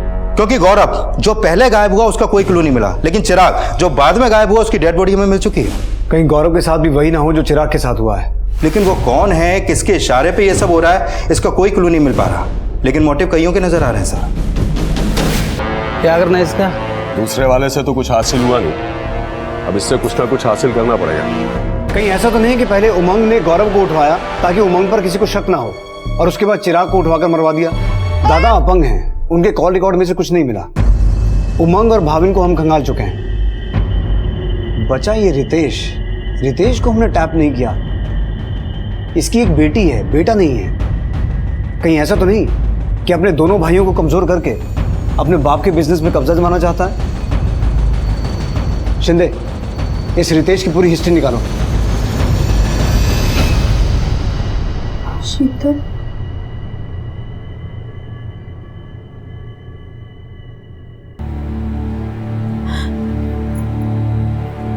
चिराग,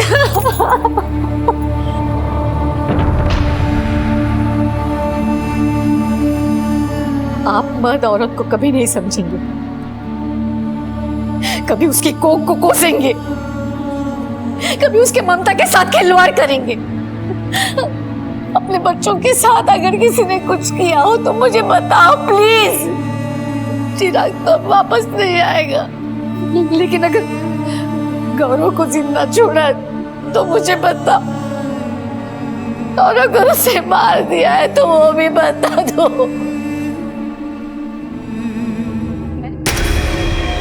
तो इनकी नहीं, मेरी बेटी।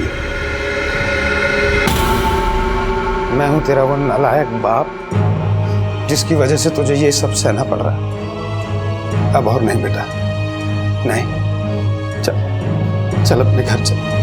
मिल गया जवाब। मैंने ये सच ना इसको बहुत पहले बता दिया था, पर इसको ये नहीं पता था कि तुम ही इसके नालायक बाप हो। चलो। सर, रितेश के कॉल रिकॉर्ड और बैंक स्टेटमेंट में कुछ भी सस्पिशियस नहीं मिला, लेकिन रितेश की बीवी का एक राज पता चला है। कैसा राज?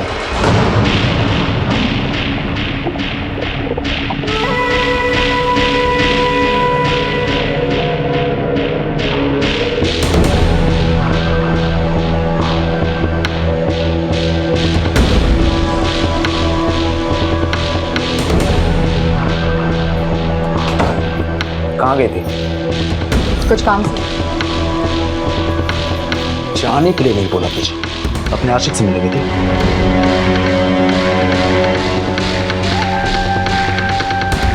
बेटा, हवलदार आए हैं, बोल रहे तुम्हें पुलिस स्टेशन बुलाया। तो तुम विकास को नहीं जानते? नहीं सर। कौन विकास? तुम्हारी बीवी का बॉयफ्रेंड। आपके पति का कहना है कि विकास के साथ मिलकर आप उसे बदनाम करने की कोशिश कर रही हैं। सर, रितेश की शख्सियत ही दोगली है। मैंने शादी से पहले ही उसे बता दिया था कि मैं विकास से प्यार करती हूँ। मेरे पेरेंट्स जबरदस्ती मेरी शादी कर रहे हैं, तुम रिश्ता तोड़ दो। लेकिन नहीं, उसने फिर भी मुझसे शादी की। सर 9 साल हो गए हमारी शादी को, हम दोनों एक दूसरे के साथ बहुत खुश हैं। हमारे बीच में कोई भी किसी तरह की गलतफहमी पैदा नहीं कर सकता। अपने रिश्ते को खुशियों की पैकेजिंग देना बंद कर। तुम्हारे रिश्ते में कितनी घुटन भरी पड़ी है सब बता दिया तेरी बीवी ने। अब अपनी इज्जत बचाने के लिए तू भले ही उसे ना छोड़े, लेकिन तेरी बीवी ने तुझे छोड़ने का मन बना लिया है। विकास आ रहा है उसको लेने के लिए, और जब तक कोर्ट में पीहू की कस्टडी जीत नहीं लेता, पीहू भी उनके साथ ही रहेगी। वैसे तो कस्टडी जीत नहीं पाएगा, क्योंकि पीहू भी विकास की बेटी है। जा सकता है। और सुन, अभी जाने दे रहा हूं, इसका मतलब ये नहीं कि दोबारा बुलावा नहीं आएगा। तेरी बीवी का केस सॉल्व हुआ है, भतीजे का बाकी है। नजर रखना इस पर। सर।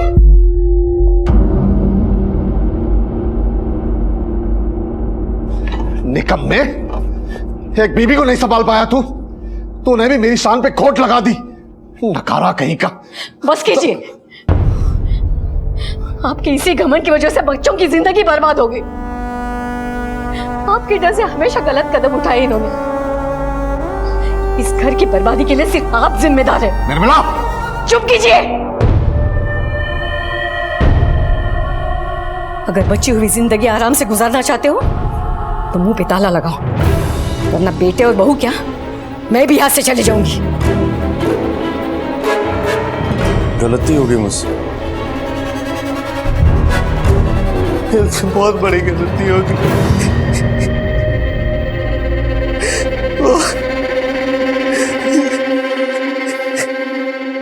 गलती हो गई मुझसे।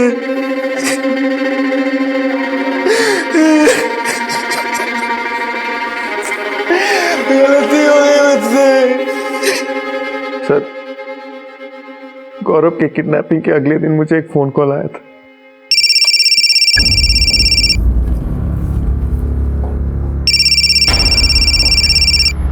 हेलो, तेरा बेटा हमारे कब्जे में है। अगर उसकी जान बचाना चाहता तो 10 लाख रुपए तैयार रख। सर, मैं समझ गया था कि वो लोग गौरव की बात कर, इसलिए मैंने नहीं बताया, क्योंकि मेरी पूरी फैमिली मिलकर के मुझे और मेरी पत्नी को चिराग से अलग करना चाहते थे। तो मैंने सोचा ये लोग भी गौरव के लिए तड़पे, पर उससे बहुत बड़ी गलती हो गई सर। तुम्हारे किस नंबर पे कॉल आया था? सर, मेरे एक दूसरे नंबर पे। और जिस नंबर से कॉल आया था वो नंबर है तुम्हारे पास? हाँ सर, है। गौरव किडनैप हुआ तो कॉल उसके बाप उमंग को आना चाहिए था, भाविन को नहीं। और अगर ये दोनों किडनैपिंग्स फिरौती के लिए हुई हैं, तो फिर चिराग की किडनैपिंग के बाद कॉल क्यों नहीं आया? सर, मुझे लगता है कि चिराग की किडनैपिंग फिरौती के लिए नहीं, मर्डर के लिए हुई थी। और गौरव, उसे किडनैप क्यों किया गया? अगर दोनों को किडनैप करना था तो एक साथ भी हो सकते थे, क्योंकि दोनों उस दिन गार्डन में थे, साइकिल चला रहे थे। साइकिल को लेकर शिंदे, कहीं ऐसा तो नहीं कि किडनैप उसे होना था जो साइकिल चला रहा था? क्योंकि गौरव ने वो साइकिल चिराग से छीनी थी, इसलिए गौरव किडनैप हुआ। और फिरौती का कॉल भाविन को गया, उमंग को नहीं। सर, जिस नंबर से भाविन को फिरौती का कॉल आया था वो नंबर ट्रेस हो गया सर। अभी गोडमंदर रोड पे एक्टिव है। बोल। सर, हमने बच्चे को फिरौती के लिए नहीं उठाया था सर। पार्टी ने हमें बच्चे उठाने के लिए पैसे दिए थे, लेकिन हम गलती से गलत बच्चे को उठा लाए सर। हाँ, अच्छा सुन, मैं ये बोल रहा हूँ कि लड़का रेसिंग साइकिल पर होगा और हेलमेट लगाया होगा, ध्यान रखिए। तेरा दिमाग खराब हो गया है क्या? क्या क्या गलत लगा के रखा है? तूने ही तो कहा था ना कि वो रेसिंग साइकिल पर होगा, लाल कलर का हेलमेट पहना होगा। और अभी तुझे बच्चे की फोटो भी भेजी ना। देख, तू शराबत से मेरे पैसे दे, समझ गया ना? सर, लेकिन पार्टी ने बच्चा लेने से मना कर दिया, क्योंकि हम लोग गलती से गलत बच्चे को उठा लाए थे। फिर हमने सोचा कि क्यों ना बच्चे के बाप से फिरौती मांगे, लेकिन सर जिसने भी फोन उठाया उसने हमें घास तक नहीं डाली। वो इसलिए क्योंकि गौरव और चिराग दोनों सगे भाई नहीं थे, चचेरे भाई थे। और तूने जिसे फिरौती के लिए फोन किया था वो गौरव का बाप नहीं, उसका चाचा था। आगे बोल। फिर पार्टी का 2 दिन बाद दोबारा फोन आया। उसने कहा कि सही बच्चा उठाओगे तो पैसे मिलेंगे। हमने सोचा कि बच्चे को बेचकर माल कमा लेंगे। तेरी पार्टी कौन है? अबे उधर क्या देख रहा है? कौन है तेरी पार्टी? सतनाम भाई। सर, मैंने कुछ नहीं किया सर। वो लोग मुझे फंसा रहे सर। दरअसल वो लोग मेरे लिए रियल एस्टेट में काम करते हैं सर, और मुझे फंसाकर अपनी पुरानी दुश्मनी का बदला लेना चाहते हैं सर। सर, आप ही बताइए सर, मेरा क्या फायदा होगा किसी के बच्चे की किडनैपिंग और मर्डर से सर? तेरी गर्लफ्रेंड का फायदा तो है ना।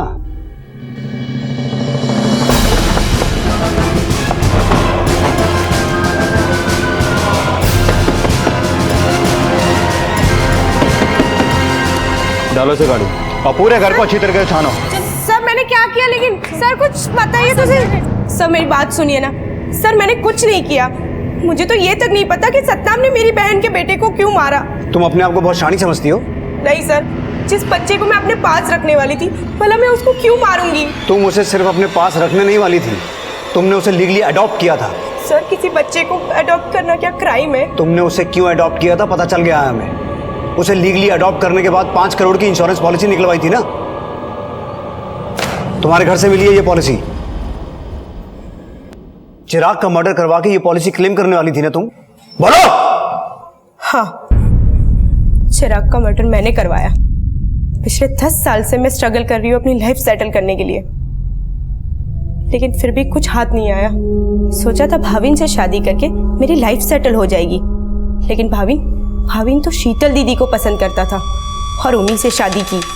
मेरा वो प्लान फेल हो गया और अब ये इंश्योरेंस पॉलिसी से पैसे कमाने वाला प्लान भी फेल हो गया। फेल होना ही था, क्योंकि अपने लालच में आके एक अनाथ बच्चे की जान ही नहीं ली, बल्कि उसके मुंह बोले माँ बाप की खुशियों की वजह छीन ली तुमने। चिराग की कस्टडी मोनिका को देना भाविन की ऐसी भूल थी जिसे चाह कर भी वो कभी सुधार नहीं पाएगा।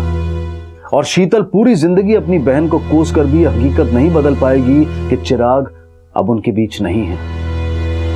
बेटा तुम लोग भी खाना।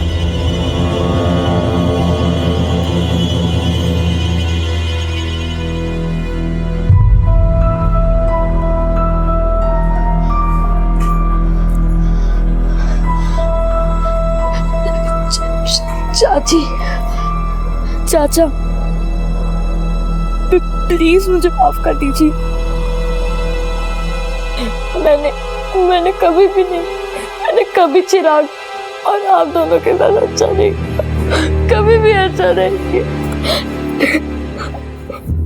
प्लीज मुझे माफ कर दीजिए चाचा चाची।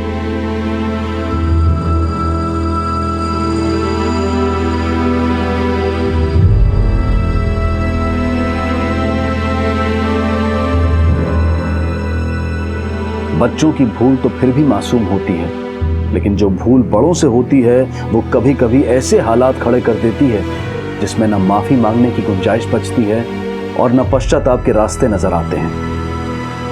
हम अपने बच्चों को सही और गलत के कई पाठ पढ़ाते हैं, लेकिन अगर पढ़ाने वाले ने ही गलत सीखा हो तो वो गलत को भी सही बताकर पढ़ाता है। अपने बुजुर्गों का सम्मान करना हमारा फर्ज है, लेकिन इस समाज में सम्मान उसी को मिलता है जो गलत की नहीं सही की शिक्षा देता है। इसी विचार के साथ मैं अनूप सोनी अब आपसे विदा लेता हूं। फिर मुलाकात होगी अगले एपिसोड में एक और चौंका देने वाले केस के साथ। तब तक अपना और अपने परिवार का ख्याल रखें और देखते रहें क्राइम पेट्रोल डायल 100। सबक एक को, सीख हम सबको।